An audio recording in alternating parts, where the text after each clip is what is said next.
Several years ago, our church did a major renovation, and part of that involved taking down a 1920s era house to make room for a new building. Well, inside that house was a set of stairs. I salvaged as many treads as I could. Some of them broke, some of them are whole, but they all have this nasty glue residue left over from the rubber tread covers that were on them. Well, I put them in the shop because I didn't know what I wanted to do with them until today. We're going to build a bookshelf. Specifically a bookshelf to house my books on history and historic Clarksville.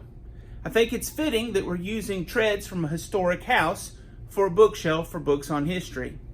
Also, as a bonus, the back of this tread has the name of the lumber company that provided it. It's a company I've never heard of that's long since gone. So, if we can get this glue scraped off and we can find enough pieces to make one, let's build a bookshelf. We better get started. It's going to be a lot of work.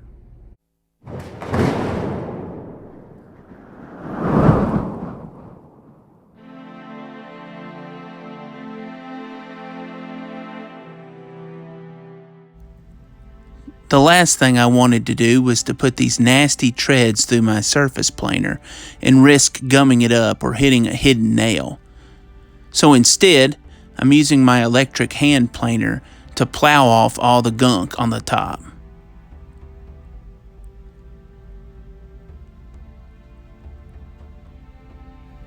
With a putty knife, I'm scraping the big hunks off of the bullnose.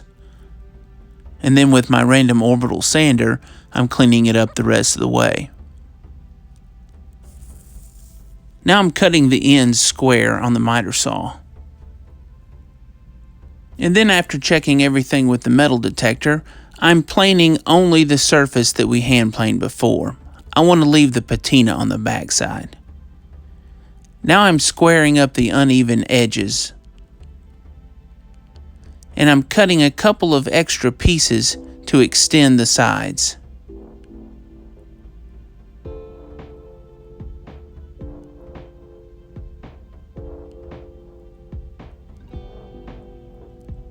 We're going to biscuit these extra pieces onto these treads that are going to be the sides of the bookcase. We'll worry about trimming them to the final width when we get everything done.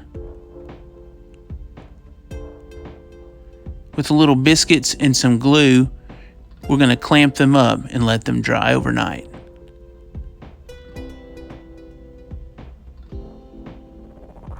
The next day, we've taken them out of the clamps and we're cutting them to their final length. And then we're going to rip them to their final width. When we glued up the tread for this side piece, it didn't have a bullnose on it because it was broken. We're putting the bullnose back on it by using a 5/8 roundover bit in our router. Now we've switched to a 3/8 rabbiting bit, and we're going to run this down the back edge of each side. This will allow us to inset the back of the bookcase so that it fits flush. We've also got to make a rabbet on the underside of the top of the bookshelf, but this one doesn't go all the way to the ends. Since the sides are inset a couple of inches on each side, this groove needs to stop where the sides begin. To square off the end of the groove, we're just using a sharp chisel.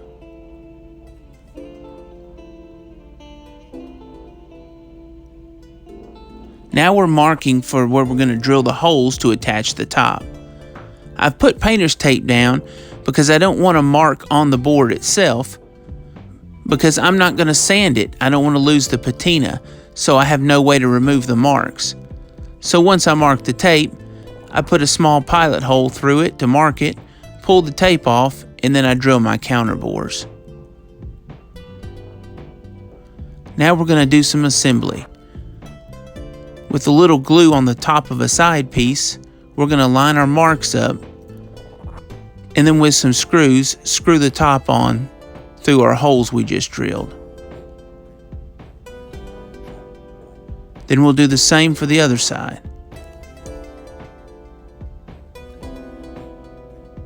Now we've got to rip our shelves down to their final width.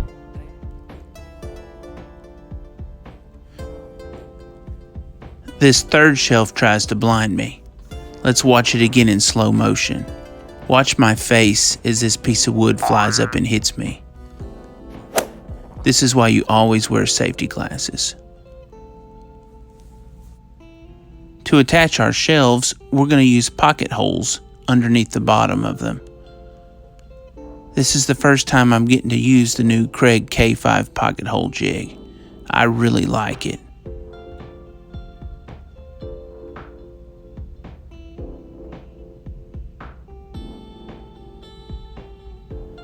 Now we're ripping a board to 4 inches. This will act as a toe kick under our bottom shelf. We're gluing up that toe kick now. And then once we get it in place and put a clamp on it temporarily, we'll use our pocket screws to secure it permanently.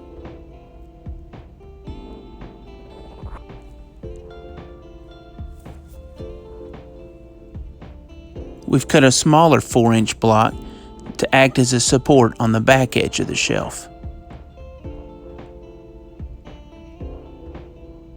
We'll get everything lined up and then just hold it on with some glue and a couple of nails. Now we're going to attach the bottom shelf. We'll put a little glue on the ends.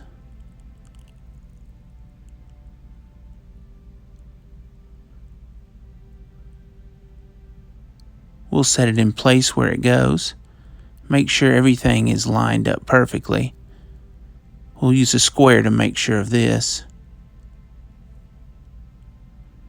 Once it's there, we'll put a couple of clamps on it to hold it in place.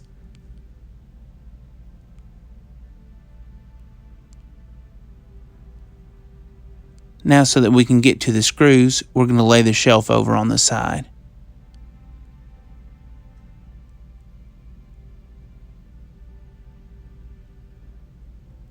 I decided to put some screws from the toe kick up into the bottom shelf. Since I didn't drill these before, I'm going to use my single Kreg pocket hole jig.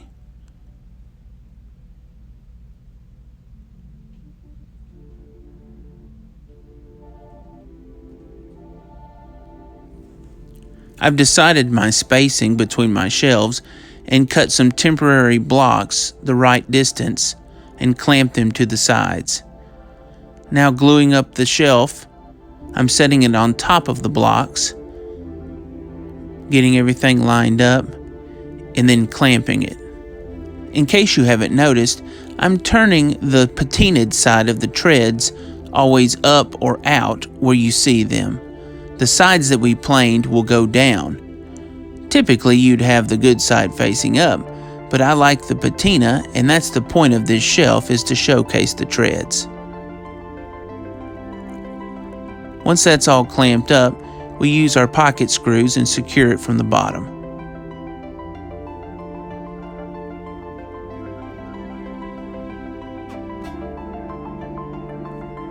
Now we just repeat the process for the next shelf.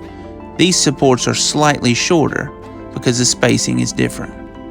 Now it's time to make the back of our bookshelf. We're using the leftover treads and ripping them down to 2 inches wide. Now I've raised my blade up, adjusted my fence, and I'm ripping a 3/8 inch thick piece off of the face of each tread. By face, I mean the side that has the patina on it. To make it safer, I'm only going through halfway each time and then flipping it over. And here's what we get from it. I had just enough pieces of tread left to make these boards for the back. I like the fact that everything in this bookshelf is made from treads. Now we're squaring the ends up and cutting them to length. I've set a stop block on the miter saw. Now finding the center of the back of the bookshelf, we're marking it, and this is where we're going to put our first board. It fits right in that 3/8 rabbet that we routed. And using some narrow crown staples, we staple it into the back of each shelf and the top and the bottom. And just work our way to the left and then we'll come back and work our way to the right. The last two boards had to be ripped down slightly to fit, but you can see when we put it in how it fits flush with the back edge of the shelf. If we hadn't cut the rabbet, it would have stuck out 3/8 of an inch.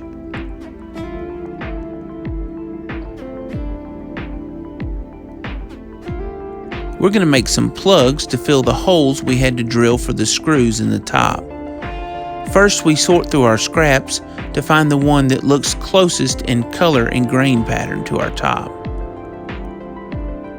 Now, using a plug cutter in our drill press, we drill down partially to make a plug and use a screwdriver to pop the plugs out. I drilled in a variety of different colors of the wood so that I'd have a variety of plugs. And after picking out where each one of them looks the best, I put a little glue in the hole with a brush, and then it's important to line the grain pattern up. This will help it blend in better. And then hammering it flush, I wipe the glue off. Normally you might leave these a little proud and sand them down flush, but again, I don't want to sand this because I'll lose the patina. So I'm having to just drive them flush and wipe them clean. It works out pretty well. I'm going to spray lacquer sanding sealer over all of the lettering. I wasn't sure what effect brushing a polyurethane over lettering would do, if it would melt it and the brush would smear it. So as extra protection, I'm just sealing it all up real good, so when I brush it later, it'll have a layer of lacquer in between the brush and it. And here comes the polyurethane. I'm using my standard gloss poly, and I'm putting 3 coats on, letting it dry in between. And here we have the finished product. As I zoom in, you can see some instances where the printing was. And here we have a sticker that looks like it says Bruce. There's some random writing and crayon marks. And then on the end here, you also have Coulter lumber. Of course, everywhere you look, there's nail holes. The back of this one here was really rough sawn. And then I saved the best for the top. On the top, you have this tread with 2 big prominent Coulter lumbers. And there's our plugs. They don't exactly blend in, but they do pretty good. Well, I think our bookshelf turned out pretty neat. I wasn't sure at first, as nasty as those treads were, but we got them cleaned up okay. And I like the fact that we left the patina on the back side of them and then turned that out. I like the fact that some of them are pretty rough and you can see the nail holes. And I especially like the fact that there's several that say Coulter Lumber Company, Clarksville, Tennessee. I still haven't done any research on that to see what that company was or when they were around, but several of the older generation that I've asked around town have never even heard of it, so it must have been gone a long time. Our final dimensions ended up being approximately 34 inches wide by 41 inches tall by 10 inches deep. And you can see the bottom shelf, I left space for a 13-inch book, and then the top 2, we did a roughly 10.5-inch space. So it'll accommodate all kinds and different sizes of books. Well, I hope you enjoyed this video, and I hope you continue to watch as we do more cool projects in the future. Thanks for watching.